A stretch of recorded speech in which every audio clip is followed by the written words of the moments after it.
안녕하십니까. 교통안전 프로젝트 현장 포착 365 진행을 맡은 김초입니다. 우리나라 교통사고 발생률이 OECD 29개국 가운데 세 번째로 높다는 사실 알고 계셨나요? 하루 평균 우리나라에서 교통사고만으로 사망한 숫자가 15명이나 되는 이 부끄러운 현실이 우리나라 교통사고의 현주소입니다. 그래서 교통안전 프로젝트 현장 포착 365에서는 실제 사고 영상을 보면서 운전자와 보행자에게 경각심을 일깨워드리고 안전운전에 한 발 더 다가갈 수 있는 계기를 만들어드리고자 준비됐습니다. 프로그램에 도움 말씀 주실 전문가 두 분 모셔봤습니다. 먼저 경찰청 교통안전 담당관실의 박영수 경정 나오셨습니다. 안녕하세요. 안녕하세요. 경찰청 교통조사회장으로 근무하고 있는 박영수입니다. 반갑습니다. 네, 다음은 하나손해보험의 손해사정사 손철호 차장 나오셨습니다. 안녕하세요. 안녕하십니까. 하나손해보험 손철호입니다. 반갑습니다. 네, 궁금한 점이 있는데요. 지난해 우리나라에서 발생한 교통사고 건수가 어떻게 되나요? 예, 한 해 평균 교통사고는 100만 건 정도가 발생하고 있습니다. 그중에 경찰에 신고되는 사고는 45만 건 정도이고요. 이 중에 반 정도는 사람이 다치거나 죽는 인명피해를 동반하는 사고입니다. 하루 평균 15명이 사망하고 있는 실정입니다. 하루 평균 15명이나 사망하는 꽤 심각한 상황인데요. 그렇다면 가장 빈번하게 발생하는 교통사고의 유형은 어떤 것일까요? 예, 매년 발생된 사고를 분석해보면 사고 유형별로는 차대차 접촉사고가 가장 많았고요. 위반 행위별로는 앞을 보지 않아서, 제대로 보지 않아서 발생한 사고가 가장 많았습니다. 네, 그렇다면 우리나라 교통사고 발생률이 이렇게 높은 이유는 뭐죠? 사회 전반적으로 만연돼 있는 빨리빨리 문화가 그 원인인 것 같습니다. 자연스럽게 이런 문화가 교통문화에도 반영돼 있고 또 나 혼자 위반하는 게 어떤가 하는 그런 안이한 생각들, 도덕적 해이가 교통사고를 불러오는 것 같습니다. 네, 저도 급한 일 있을 때 빨리빨리 하려는 성향이 있고 나 하나쯤이야 이런 생각 많이 하셨을 텐데요. 이런 생각이 곧 생명과 직결된다는 사실 시청자 여러분께서도 항상 기억하시길 바랍니다. 그럼 여기서 첫 번째 사고 현장을 보고 이야기 나눠보도록 하겠습니다. 네, 자동차가 주행을 하고 있죠. 지금 우회전을 하고 있는데 네, 도로에 서 있던 보행자를 치고 말았습니다. 네, 첫 번째 영상 함께 보셨는데요. 도로에 서 있던 보행자를 우회전 차량이 보지 못하고 이제 쳤잖아요. 이런 경우에는 어떤 사고이고 누구의 과실이 가장 큰가요? 운전자가 전방 주시를 태만히 한 대표적인 안전운전 불이행 교통사고인데요. 운전자의 어떤 안전운전 불이행도 있겠지만은 보행자가 도로에 내려와 있는, 차도에 내려와 있는 행동도 바람직하지 않은 그런 상황이었습니다. 네, 흔히들 도로에서 이제 택시를 잡거나 버스를 탈 때 그런 경우가 있잖아요. 그럼 이 보행자에게도 과실이 있는 건가요? 네, 법규상 보차도가 구분되어 있는 도로에서는 언제나 보행자는 보도 통행을 해야 되는데요. 전방 주시를 태만히 한 차의 과실이 훨씬 크다고 하겠지만 보행자도 일부 과실이 인정된다고 할 수 있습니다. 차도에서 택시를 잡다가 사고가 난 경우에 보상 실무에서 사용하고 있는 과실 비율 인정 기준상 10에서 30% 정도의 보행자 과실이 있을 수가 있습니다. 특히 음주한 상태에서 심야에 차도에서 택시를 잡다가 사고가 난 경우에는 최고 30에서 50%까지 과실이 적용될 수 있습니다. 본 피해자 같은 경우에는 과실이 대략 20% 정도 산정이 될 수가 있다고 하겠습니다. 네, 이럴 경우 보행자에게도 큰 과실이 있는 거잖아요. 그리고 술을 먹었을 때 50%나 그 과실을 묻게 되니까 보행자 여러분도 조심하셔야겠습니다. 그럼 사고 영상 다시 한번 보시겠습니다. 네, 지금 자동차가 주행하고 있죠. 네, 지금 우회전을 하고 있는데 이 운전자가 미처 보지 못한 보행자를 쳤습니다. 네, 정말 위험한 사고인데요. 네, 무엇보다도 이 보행자 사고는 인명피해로 이어질 수 있잖아요. 이게 가장 큰 문제인 것 같은데 어떻습니까? 그렇습니다. 보행자 사고는 안전장치가 전혀 없기 때문에 작은 충격에도 큰 인명피해로 이어질 수가 있습니다. 보험 처리 여부를 떠나서 목숨을 잃거나 다치는 일이 없도록 운전자나 보행자나 모두 다 주의를 각별히 신경을 쓰셔야겠습니다. 네, 주의를 각별히 이제 신경을 쓰겠지만 그것을 사전에 이제 예방할 방법이 있을까요? 가장 바람직한 방법이라면은 차도와 보도를 분리하는 펜스를 설치하는 게 가장 좋을 텐데요. 무엇보다 중요한 거는 운전자가 안전수칙을 준수하면서 운전한다는 그런 의식을 가지고 운전하는 게 좋을 것 같습니다. 네, 예방책도 중요하지만 이 운전자의 안전 준법 의식도 정말 중요한 것 같습니다. 그럼 이번에는 가장 많이 일어나는 사고죠. 끼어들기 사고 현장을 보시도록 하겠습니다. 네, 3차선에서 4차선으로 진로 변경한 차량이 지금 보시면 주유소 앞에서 갑자기 끼어든 차량으로 인해 충돌 사고가 나는 모습입니다. 네, 영상 함께 보셨는데요. 이렇게 무리하게 끼어들다가 사고 나는 경우가 참 많죠. 예, 그렇습니다.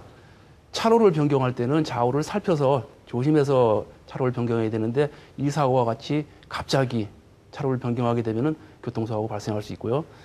또 진로 변경, 이 사고 같은 경우에는 진로 변경과 뒷차의 과속이 어우러져서 발생된 사고인 것으로 보여집니다. 네, 근데 끼어든다고 무조건 끼어든 차량의 과실로만은 볼 수 없지 않아요? 예, 그렇습니다.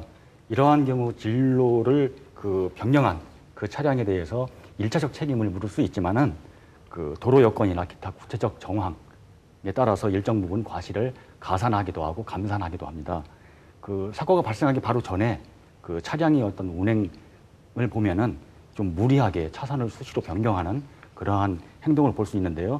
이럴 경우에는 그 주행 차량에게도 과실을 일부 더 가산을 할 수가 있습니다. 그래서 기본적으로 끼어들기 사고는 끼어든 차량 70%, 주행 차량 30%의 과실을 묻지만은 무리한 운행을 가산해서 최종 과실은 60%대 40% 정도로 책정할 수가 있겠습니다. 네, 경우에 따라서 보험이 다르게 적용되는군요.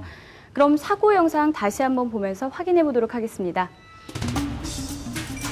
네, 지금 보시면 차선을 변경하고 있는 차가 다소 속도가 높다는 느낌이 들죠.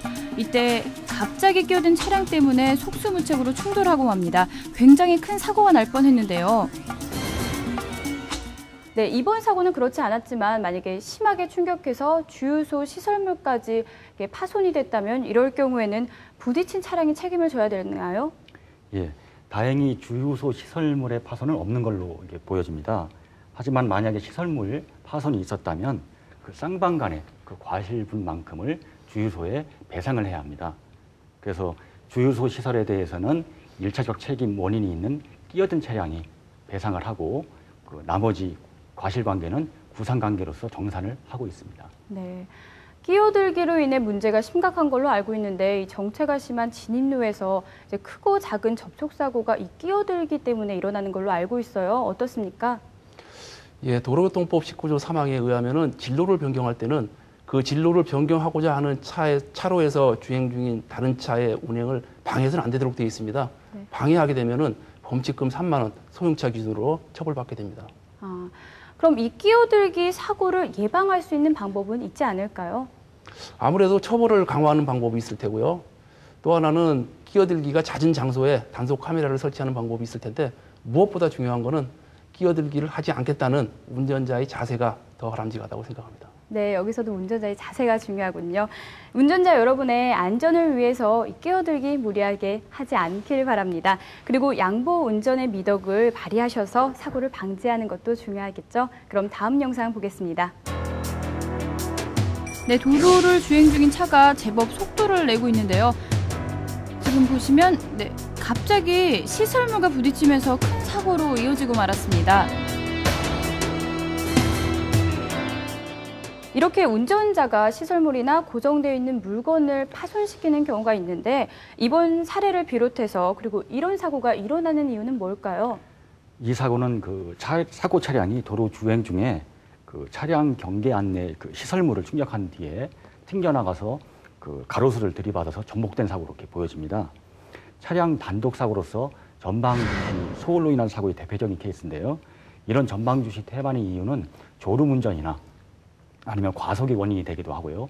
요즘에는 DMB 시청, 특히 휴대전화를 받는다든지 문자를 보낸다든지 아니면 라디오를 과도하게 조작하는 이런 행위 때문에 전방주시 태만에 대한 과실 사고가 많이 발생하고 있습니다. 네, 요즘 운전하면서 주의를 산만하게 하는 게 정말 많죠. 내비게이션도 그렇고 휴대전화도 그런데요. 이런 위험이 정말 상당할 것 같은데요. 어떻습니까? 한 교통 관련 연구소에서 발표한 자료에 의하면은 전방 주시율이 정상적으로 운전할 때는 75% 정도, 휴대폰을 사용하게 되면 60%로 떨어지게 되어 있습니다. 그리고 그 TV를 시청하게 되면은 50%까지 떨어지고 있는데요. 우리가 운전을 하면서 운전 정보를 시각에 의존하는 경우가 대부분이기 때문에 네. 그만큼 교통사고율도 너무 늘어난다고 하겠습니다. 미국의 자료에 의하면은 특히나 문자를 보내는 경우가 많은데요. 문자를 보내게 되면 정상적인 경우보다 23배나 높은 교통사고율이 발생한다고 하고 있습니다. 23배나 높아요. 그렇습니다. 문자나 휴대전화, 통화나 뭐 이런 거 정말 가급적 삼가해야겠습니다. 정말 위험한 상황인데요. 다시 사고 영상 확인해 보도록 하겠습니다. 네, 도로를 주행 중인 차가 지금 갑자기 시설물과 부딪히면서 사고가 일어납니다. 충돌 여부가 굉장한 것을 봐서 과속을 의심해 볼 수 있겠습니다. 네, 이런 경우 시설물이 파손됐지만 운전자가 크게 다쳤을 경우에는 보험이 어떻게 되나요? 이번 사고 같은 경우에도 운전자가 상당한 충격으로 부상을 심하게 좀 입었을 것 같은데요. 이런 경우에는 자동차 종합보험 자기신체 담보, 자손 담보에서 처리를 받으실 수가 있습니다. 그러나 한 가지 주의하실 점은 자기신체 사고 담보일 경우에는 1,500만 원, 3,000만 원, 5,000만 원, 1억 원으로 사고 담보 종류별로 한도액이 정해져 있습니다. 충분히 보상을 받으시려면은 넉넉하게 보상 한도를 조정하셔야 됩니다. 처음에 보험을 가입할 때 이것을 장기간에 고려해서 넉넉하게 가입하는 것도 신중한 결정이겠네요. 예, 그렇습니다. 네, 근데 도로 시설이 미비해서 뭐 표지판이 없거나 그것을 잘 관리하지 않아서 사고가 나는 경우도 있는데요. 이럴 경우에는 도로 관리 시설 쪽에 과실을 물어야 될까요? 그렇지 않습니다. 교통사고 시설물이 교통사고의 직접적인 원인이 되지 않으면은 교통사고 시설물 관리자를 처벌하지는 않습니다. 다만 교통사고 당사자가 시설물 관리자를 상대로 손해배상을 청구할 수는 있을 겁니다. 우리가 도로를 운전하다 보면은 일반적으로 그 시설물, 위험한 시설물이 많이 설치되어 있는데요. 시설물 관리자는 이런 시설물 앞에 충격 흡수 시설을 설치해가지고 교통사고가 발생하더라도 피해를 줄이는 그런 역할을 해주셔야 할 것 같습니다. 네. 정말 중요한 정보인데요. 그 무엇보다 운전을 하실 때 전화를 하거나 DMB를 보시는 등 이런 산만한 행동은 가급적 피하시고 운전에 집중하시기 바랍니다.